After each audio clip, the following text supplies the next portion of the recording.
Hey, Sabrina here and welcome back to another video. It's so wonderful to have you here joining me today to discuss a very, very important topic, a topic very close to my heart because it's all about money management. Money is quite important and the mismanagement of it can lead to destruction. Did you know that 318 people file for bankruptcy every single day here in the UK?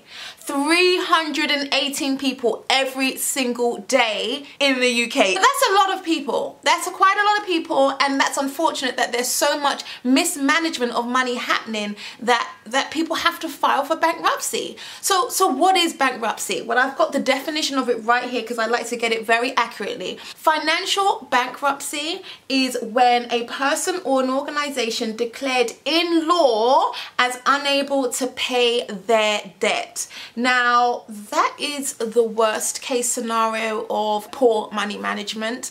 And, you know, this is why videos like this that you'll see here are quite important to watch so you can get ideas and tips on what to do to really get the habit of managing your finance proactively, taking charge, taking control, and really just being in the driver's seat for this type of stuff, because this is a property channel, so I'm sure you want to invest in property at some point, and this would be a great start to investing in your property, in your portfolio, by managing your money and knowing what is what. Now, first things first, money management is a long-term game. It's not something that you set and then forget.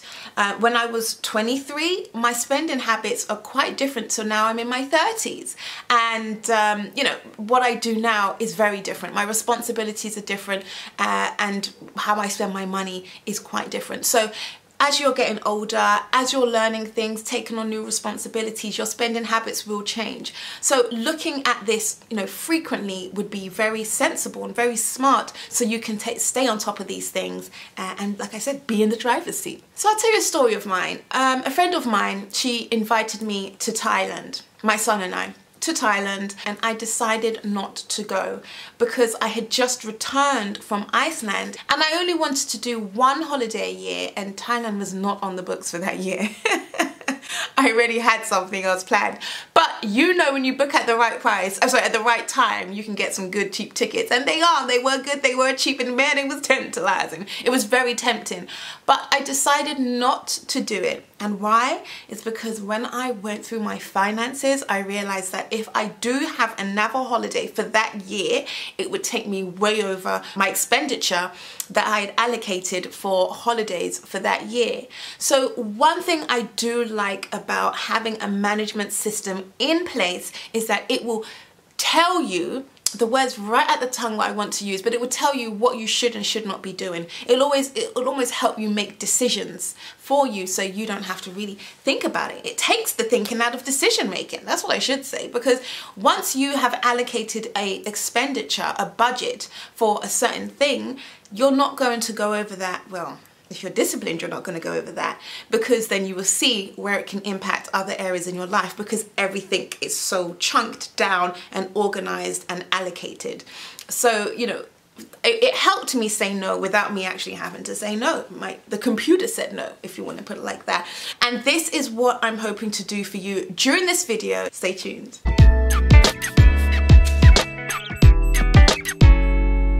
So first things first, what you want to do is record everything that you have coming in, and this could be your wages, this can be any assets you may have, whether it be property, stocks or shares, any investments. Put down all your income, whether you have contributions from a partner who may be helping to support your children, write that down, tax credits or child benefits or any kind of benefit for that matter, write it all down. We're all starting from somewhere, we're all trying to get somewhere. You may be having 5k a month, 2k a month, 200 a month, I don't know.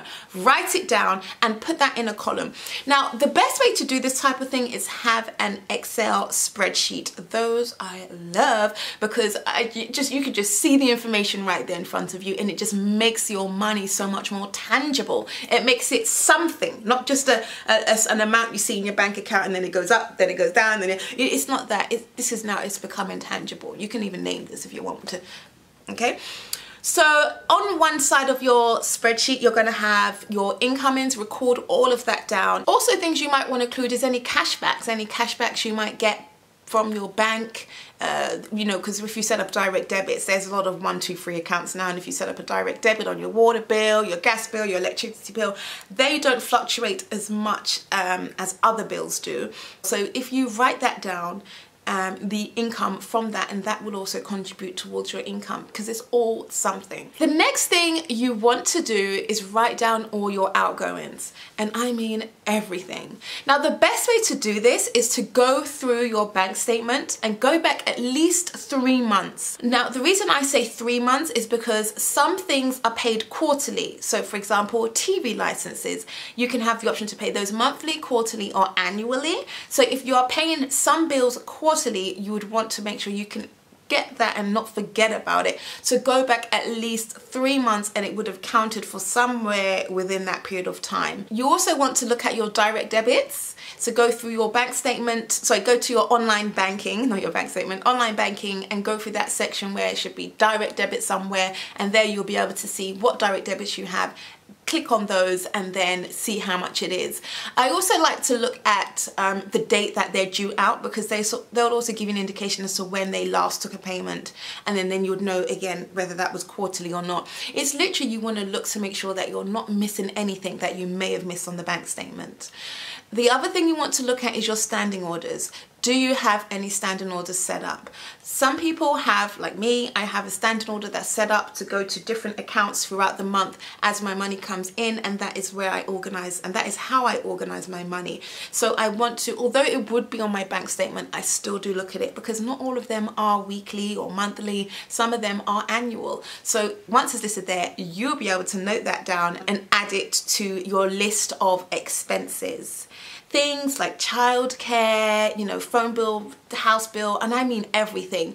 If you really want to be organized like I am, and you like to really organize your money, it's also good just to see what you're spending it on as well. So you could also then go even further and separate your money down into household, into, you know, fun money, into, you know, utilities and bills, which would probably go under household, stuff like cleaning or even beauty, or, you know, wherever you spend your money, you can section it into these sections and see where your money is going. Although it's not necessarily relevant for the money management aspect of this right now, it's also just nice to see where you're spending. What I'm going into when I say subsection and looking at your expenditure in detail is the way how you spend your money, and really looking at it so you can understand where you spend and then put budgets in place. Now, if you want me to do a video on budgeting, helping you budget your monthly income, then let me know. Comment down below. I would like to see a monthly budget video. I will make one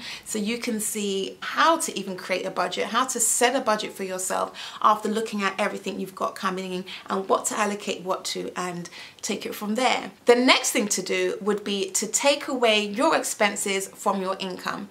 So you've got your income, you've got your expenses, you now want to take away your expenses from your income, and this will leave you with a amount that you have left over every month. Now, some people are in the negative, some people are in the positive. The only point of this is to really understand where you are on a monthly basis. Now, why is that useful? That's useful because you'll be able to see whether or not you need to make more money, or whether or not you are actually quite comfortable already and you're in a position just to build on from there.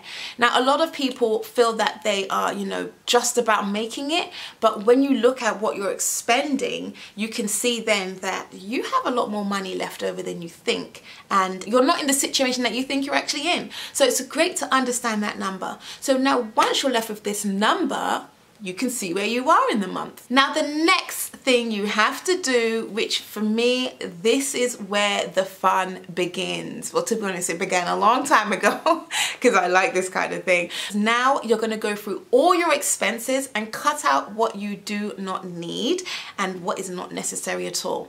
Now, how are you going to do that? You're going to have to be ruthless. It's like going through your wardrobe and you're going to start clearing out all those clothes, and you think to yourself, do I like this? Do I like that? Do I like this? Do I like that? How does it make me feel? Do I love this? I don't like. That's exactly now what you're going to do to your bank account, to your expenses. Now, a good way of doing this is, number one, have you used it within the last 6 months? Maybe you have Netflix. Maybe you have, you know, an app, some kind of app set up to your bank account, to your direct debits that you don't even use on your phone anymore. Maybe it's, you know, some kind of magazine subscription that you do not read. If you haven't used it in the last 6 months, get rid of it, delete it, it's time to go. The second thing that you can do to minimize your expenses is look at whether you use it at all. Some things we subscribe to, like a cooking channel, for example, they have membership cooking channels that you just do not use because you don't have the time to cook. Maybe your lifestyle has changed. All you have to do now is go through and just scribble that out, and you no longer need it. The beautiful thing is you can always come back to these things. They are not obliged to stay in your life. And to be honest, you feel quite relieved and quite freeing having removed things that you are no longer having to burden yourself with. The third thing that you can do when you go through your expenses to cut out any extra expenditure is looking at where you have just gone way too over the top on having fun. And I'm talking about takeaway, Friday night going out, then back out again on Saturday and possibly even Sunday, you know, accepting every single invitation that you're being invited to, which means not only just getting an outfit to go and looking good, but then that also means getting gifts. So, which sounds so terrible, I know, but it's something to take into consideration. All these things that you're doing, maybe it could be that you're getting lunch every day at work from the local restaurant or from the local cafe, and you're not making your own food, which would save you so much more money to bring into work. Or it just could be personal treats. Nails here, hair there, you know, massages everywhere. It's those luxury things that we feel that we need on a monthly basis to get by. Some of them can be a bit too much. So cross out the ones that you feel may be a bit too much. It could even be coffees. Coffee is a very expensive thing that we do. We meet up with friends for coffees, we meet up with work colleagues for coffees, we do a lot around cafes, Costa coffees, Starbucks, and a lot of them we don't necessarily have to do. The key thing that you are doing here is you are going through your expenses with a fine-tooth comb. You are looking at every single thing, and it's almost like, I don't know if you've seen the Marie Kondo style tidy up organization, and what she does is she takes everything out of the wardrobe, even the belts, take them out, throw them all on the bed, and then she then makes you go through piles of everything you want to keep and everything that has to go. This is what you're going to do with your expenses. You're going to look at every single expense, and now that you have it collected here on your Excel spreadsheet or whatever format you decided to use, and you're going to look at that and think, did I really need to go then? Is it necessary? Am I having, because you're going to be able to see the amount of coffees you're having, am I having too much coffee in the month, right? So some things you can, you know, cross out, just cross them out. If you have a goal that you're trying to achieve. Now, you are on the property channel, I presume you have property goals you're trying to achieve, so therefore you're gonna have to be. Once you've done all of this, you will be able to see what money you had coming in, what money you had going out in the first instance, and now that you've managed to go through your expenditures with a fine-tooth comb, you can now see where you will save money every month and then have a new expenditure. Now, if you're an action taker, you will cancel those direct debits right now. You do not need to delay. If that means one evening or now going through the membership sites, finding all of those places, canceling the direct debits, making sure you do it properly, because there's a way how somehow you cancel it and then you'll sign back up again. These companies have a way of keeping you locked in. Then go and do it and make sure that it's done properly, so you are really letting go of those expenses. Now you have done that, you have made such a big step, and I would like to congratulate you here, because this is huge. You've managed to not only see what you have coming in, but you've managed to see what you have going out and then be. The next thing that you want to do now that you've done all of that is create a budget for the next 5 things that I'm about to tell you. Your home and essentials, your fun and free time, any savings or an emergency budget, investments, a pot for investments. And your fifth one is charity. Anything you would like to give to charity. Now, if you read the Bible, you will know you should be loving your neighbor like you love yourself. And that means treating other people well. So if you do have money coming in, it would be nice for you to find some form of organization that you can donate to, whether it be £5, £10, £3, but donate something every month to help someone else other than yourself and get in that spirit of helping and sharing. If you want to see a video on how I go into more detail on budgeting, where I look at those 5 steps in utter detail and even help you look at your own expenses and then how you can allocate it to these 5 places. So every month, you know, you have $250 to spend on shopping, you have £100 to spend on petrol, you have, you know, you can literally allocate your expenditure like that. So that way, once you have gone out and got shopping, you now know that if you've been asked to cook an additional dinner and it's outside of that budget, you say no, or it's going to be coming from somewhere else. And that way you can really help with see where your money's going. You don't have to just have 5. It's all personal and it's down to you. I like to have 5 because it's quite clear. Sometimes before I even had 6, I had one based on education because I had a mentor and I had to pay for my mentor. So I had a budget for mentoring and education. It was my education budget because I'm always about growth, learning, development and all that type of stuff. So I had a 6th one in there. You do not have to do that yourself. You can just, you know, manipulate your finances to suit you. But the main thing is that you've taken these things into consideration. Now here I'm going to give you an example of how you can allocate your income using those 5 titles that I just gave you there. That's the home, that's the fun, that's the emergency fund / savings, that's the investment, and that is the charity. Again, you don't have to do 5 like that, but if you were to do those 5, this is how your budget will look in numerical terms. So if you have £2,000 coming in a month, I would allocate 60% of that to your home and essentials. Now that's £1,200. If you have children, it's likely to take up more of your budget. So you will look at that and kind of tailor that to, depending on what you discovered on your expenses. You might find that 90% of your income is going to your home. So you want to be able to identify these things so then you can then manipulate and change things accordingly. If you're able to do that. So say for example you have so much subscriptions that you've realized that actually all these subscriptions are so unnecessary and it's tapping into this side of my money, then you can then manipulate things accordingly. But in this example, I've allocated 60% of your income to your home and essentials. Underneath that, I've got fun and free time. And I've allocated 10% of your income to go towards having fun and having free time. That could be birthday parties, swimming, gym, you know, anything that is more of a leisure rather than an essential. You can allocate it there, and in this example, if you have £2,000 coming in, then that would be £200.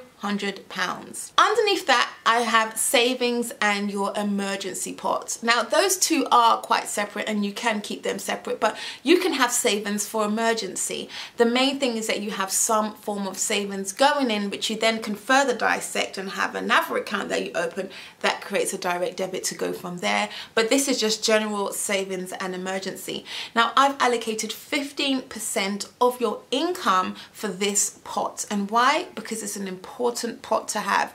We have no idea where the world is going economically at the moment. Well, we have a gauge. Businesses are having to close down due to COVID measures, and then what does that mean for people who are employed by these organizations? You know, there's going to be a certain limit on the amount that you can keep closing down these businesses before there are no people who are earning. I mean, it's quite far-fetched, but I like to think long-term sometimes. So you've got to look at these things. Where are we going? And put a budget in place to safeguard yourself. If things break down in your household, your car breaks down, you want to be able to have something you can tap into. Essential. So allocate 15% of your budget for that. Again, if you don't have money 15% to allocate to that, make it 5, make it 2, make it 1. There's no correct percentage here. This is just a guide. The next thing is your investment pot, and your investment pot should be 10%, and that would be £200 per month, and that allows you to then get into stocks, get into trade, just start having a pot that you're stacking for investment purposes. You can stack that for 3 years, you can stack it for 5 years, you can stack it for 1 year. The main thing is that you are stacking for an investment at some point in the future, or if not now, if you have enough money to do so. Last but least is charity, and charity is giving money away to someone who it can help, whether it be a homeless shelter, whether it be you cooking food yourself, boxing up and going around to give it to the homeless. Whatever it is you decide to do, which I'm sure you might not have time for that, but you can join up with an organisation, join up with a charity, you can donate to charities. I'm on the board myself of Women's Aid in Port Talbot, which is next door to where I live, Neath Port Talbot. And you know, we have a social enterprise, and my contribution is being on the board of directors of the social enterprise, and in that enterprise we own numerous businesses, and we're doing very well. We've only been going for 2 years, and the turnaround has been exponential, and we are all proud of ourselves. And believe it or not, it's a women's only board, and that's quite unique in itself. But the core thing here is that I've given my time so we can help women who are going through challenges, who are going through domestic violence and having to flee from their accommodations with children and able to survive, and as well as that donate clothes to Africa every year, clothes that I don't wear no more, what people are no longer wearing, or my son's no longer wearing, box that all up and send that to Africa. And that's my little contribution that I can do. Now, a lot of that costs money, and it does cost money, not just in my time, but also in physical money as well. So these are my little contributions that I do, but I think everyone in the world should be helping someone. Now, laying out your money in front of you on paper, on Excel, however you want to do it, but it just really allows for your money to become quite tangible. You get to see it in person, and not just where you have your income coming in and then you just slowly see things going from it, and then your balance is just there in front of you all the time. You actually can see it in an organized format that allows you to manipulate your money. It allows you to control your money. It allows you to make demands from your money. And what do I mean when I say make demands? I mean that if you realize now that, you know what, no, I want my money to allow me to buy a house, then now you can manipulate things on your income, in your outgoings, so you can then set aside a budget to be able to have money to buy your house. Now, like I said, I can do a video detailed on budgeting. All you have to do is comment down below, I want to see this video on budgeting, and I will make that video. As well as that, I think I will do a video on, you know, saving enough for a deposit, how to budget so you can save for a deposit. You can buy a house with a 5% deposit, and that's really good. And you know, I don't think it's just for new builds only. I actually think that you can go and get any house. There's a lot more that needs to come out, and a lot more fine print on that needs to come out, that we all should be reading. But if that is the case, then that is something you want to start budgeting for right now. The key thing when you are working with your money is to not idolize your money. It is not a god. It's merely a vehicle to get what you want. That's it. It's nothing more and it's nothing less. So it's important that you approach this from a very humble standpoint, and not this kind of, you know, I need to get money. Do not lose yourself. Do not compromise your values, and just source money ethically so you can stay in the driving seat, because nobody wants to be going to jail. Identifying your budget, it can be quite daunting. It can be a huge realization to where you are. You always have the opportunity to make more money. So do not be hard on yourself. And if you are making a lot of money, good on you. Keep on going, and now it's time to invest it wisely.